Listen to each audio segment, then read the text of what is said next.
Smuggling की रोकथाम के लिए पाकिस्तान रेंजर सिंध की जानिब से शहर के दाखिली रास्तों पर चेकिंग का सिलसिला जारी है।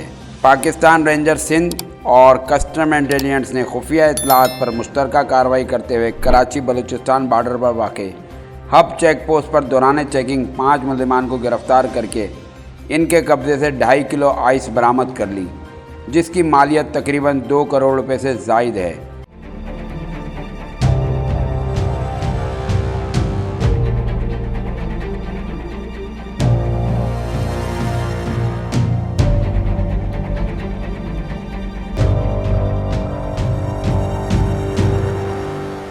दौरान चेकिंग दीगर नॉन कस्टम पैड अशिया जिनमें भारी मिकदार में सिगरेट, इंडियन गुटखा, सुपारी और चाइना नमक शामिल हैं बरामद कर लिया, जो कि बसों के खुफिया खानों में छुपाया गया था।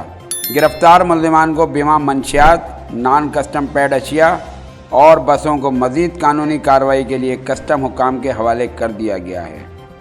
तिजारत न्यूज़ को यूट्यूब पर सब्सक्राइब, लाइक और कमेंट्स कीजिए।